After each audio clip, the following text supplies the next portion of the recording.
ওম শ্রী গণেশায় নমঃ। 2025 সালের 26শে আগস্ট থেকে শুরু হয়ে যাচ্ছে গণেশ চতুর্থীর তিথি। সিদ্ধি বিনায়কের আশীর্বাদ পেতে কোন সময়ে করবেন পুজো?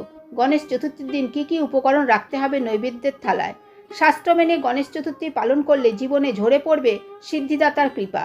গত কয়েক শতাব্দী ধরে ভারতের বিভিন্ন প্রান্তে উদযাপিত হয়ে আসছে গণেশ চতুর্থী। ইতিহাস ঘাটলে দেখা যায় মহারাষ্ট্রের ছত্রপতি শিবাজী মহারাজের আমলে সনাতনী সংস্কৃতি এবং জাতীয়তাবাদের প্রতীক হিসেবে গণেশ আরাধনার মাহাত্ম্য ছড়িয়ে পড়ে চারিদিকে। পরবর্তীকালে 19 শতকে ব্রিটিশ শাসনের বিরুদ্ধে ভারতীয়দের ঐক্যবদ্ধ করার লক্ষ্যে এই উৎসবকে একটি বিশাল জনসমাবেশে পরিণত করেন স্বাধীনতার সংগ্রামী লোকমান্য তিলক। শুধুমাত্র একটি ধর্মীয় অনুষ্ঠান হিসেবে নয়, সময়ের সাথে সাথে গণেশ চতুর্থী জাতি ধর্ম নির্বিশেষে হয়ে উঠেছে সামাজিক উদযাপনের প্রতীক। গৃহস্থ বাড়ি হোক কিংবা বারোয়ারি, ভক্তি ঐক্যের এক মিলন কেন্দ্রে পরিণত হয়েছে এই উৎসব। হিন্দু পঞ্জিকা অনুসারে আগামী 27শে আগস্ট গোটা দেশ জুড়ে পালিত হবে গণেশ চতুর্থী। ভগবান গণেশের জন্মদিন হিসেবে পরিচিত এই বিশেষ তিথিতে আনন্দে মেতে উঠবে গোটা দেশ। পঞ্জিকা মতে ভাদ্র মাসের শুক্লপক্ষের চতুর্থী তিথিতে পালিত হয় এই উৎসব। 10 দিনের এই উৎসব শুরু হয় হিন্দু মাসের ভাদ্রপদ মাসের চতুর্থী তিথিতে, যা পরে সাধারণত আগস্ট বা সেপ্টেম্বর মাসে।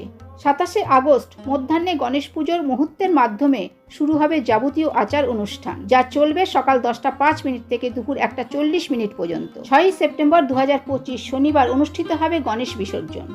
পঞ্জিকা অনুসারে চতুর্থী তিথি শুরু হবে 26শে আগস্ট বেলা 12টা 53 মিনিট থেকে এবং চতুর্থী তিথি সমাপ্ত হবে 27শে আগস্ট দুপুর 2টা 20 মিনিটে।